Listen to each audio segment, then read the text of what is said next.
Que não tenhamos medo de olhar para além das nossas ruínas, de abraçar a coragem que vem de Deus e professar Jesus Cristo, o Filho de Deus, como único Senhor.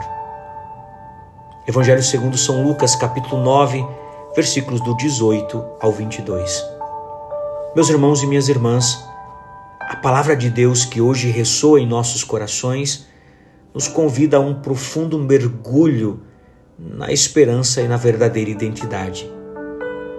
É uma melodia divina que nos tira do desalento e nos eleva à promessa de uma glória que supera toda a imaginação, forjada no crisol da fé e do sofrimento.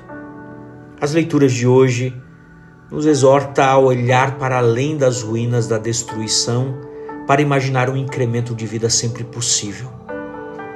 Que convite oportuno para nossos dias, quando tantas vezes nos vemos cercados por ruínas, seja em nossa alma, em nossas relações ou no mundo. A primeira leitura de hoje do profeta Ageu nos transporta para um momento de desânimo pós-exílio. O povo de Deus havia retornado à sua terra, mas a reconstrução do templo estava paralisada. A glória antiga parecia um sonho distante e o presente uma dolorosa realidade de escassez e frustração. Mas o Senhor intervém. O profeta Ageu nos relata que o Senhor despertou o espírito de Zorobabel, filho de Salatiel, governador de Judá, e o espírito de Josué, filho de Josedeque, sumo sacerdote, e o espírito de todo o resto do povo. Eles vieram e trabalharam na casa do Senhor dos Exércitos. A palavra hebraica para espírito, ruah, aqui não é um sopro de vida, mas a força divina que move, que inspira, que capacita para a ação. É a graça de Deus que vence a apatia e o medo. Esse incremento de vida passa por uma coragem, segundo o texto de Ageu, capítulo 2, versículo 4. No versículo 4 nós vemos que esse incremento de vida que passa por uma coragem não simplesmente reencontrada, mas é cada vez mais fortalecida. Encontrar a esperança exige a bravura de não se dobrar diante da sua própria dor, mas de transformar continuamente a realidade numa promessa. E que promessa! O Senhor fala ao povo: animai-vos, Zorobabel, oráculo do Senhor. Animai-vos, Josué, filho de Josedeque, sumo sacerdote. Animai-vos, todo o povo da terra, oráculo do Senhor. Trabalhai, pois eu estou convosco, oráculo do Senhor dos Exércitos. A presença de Deus é a fonte de toda a coragem e o ápice da promessa. Veja, o texto nos diz: a glória futura desta casa será maior do que a primeira. Ageu capítulo 2, versículo 9. A palavra hebraica kavod, glória, não se refere apenas ao esplendor material, mas à manifestação da presença e do poder de Deus. A nova glória não será apenas um mero retorno ao passado, mas uma superação, um incremento. A glória do templo renovado, que se cumprirá plenamente em Cristo e em sua igreja, transcenderá qualquer construção física. Como nos lembra o apóstolo São João: em Cristo e através dele, obras maiores do que estas faremos, porque ele vai para o Pai. São João capítulo 14, versículo 12. Os padres da igreja, como São João Crisóstomo, viam nessa promessa de Ageu uma profecia da glória da igreja, corpo de Cristo, que é o verdadeiro templo, mais glorioso que qualquer edifício de pedras. O evangelho de hoje, São Lucas nos leva a um momento crucial na jornada de Jesus. Em um instante de intimidade e oração, um cenário solene e íntimo ao mesmo tempo, Jesus ele interpela seus discípulos. Quem dizem as multidões que eu sou? A resposta traz a voz do povo: João Batista, Elias ou um dos antigos profetas, mas Jesus vai além. com uma pergunta que exige um compromisso pessoal, ainda mais direto e envolvente. Mas vós, quem dizeis que eu sou? São Lucas capítulo 9, versículo 20. A distinção é clara entre a opinião popular e a confissão de fé.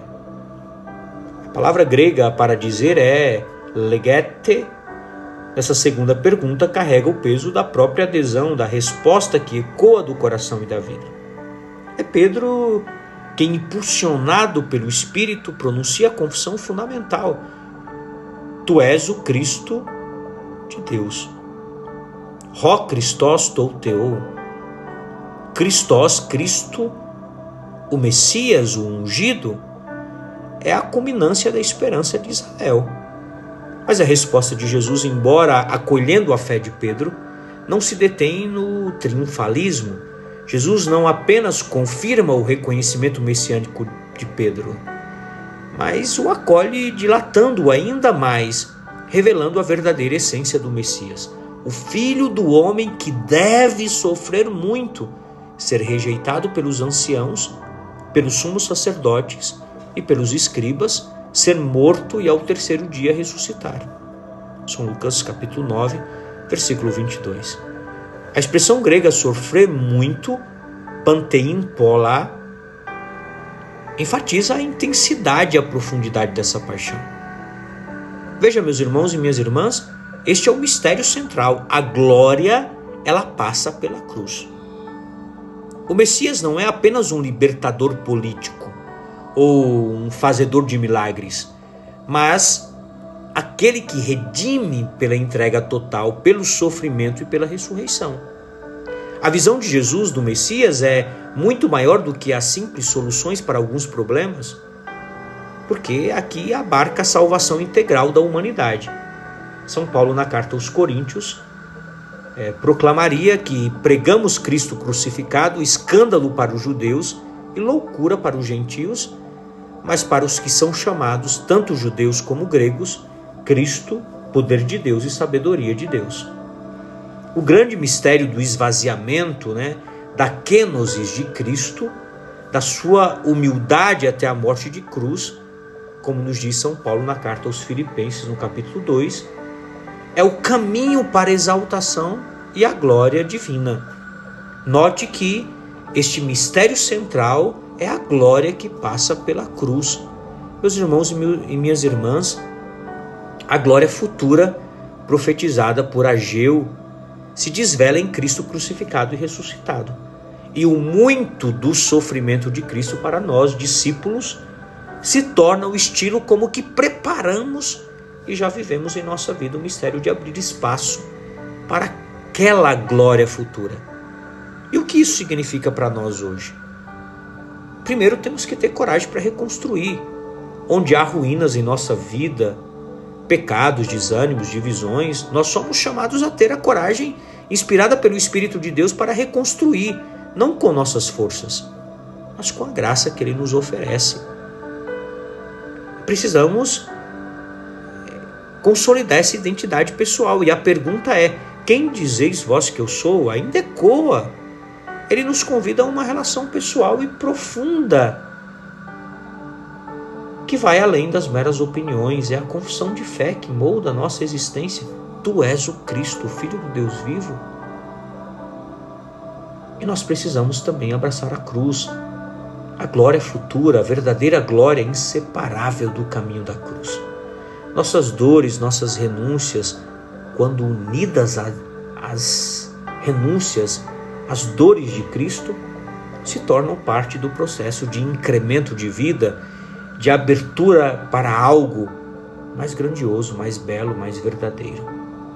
Quero pedir na liturgia de hoje que não tenhamos medo de olhar para além de nossas ruínas, de abraçar a coragem que vem de Deus e de confessar a Cristo em toda a sua profundidade, inclusive no mistério de sua paixão. Pois é nesse caminho de entrega generosa e sem lentidão que o coração do discípulo encontra a alegria de construir desde já a glória futura do reino de Deus. Uma santa e abençoada sexta-feira para você e sua família. Que Deus te abençoe, em nome do Pai, do Filho e do Espírito Santo. Amém. Paz e misericórdia.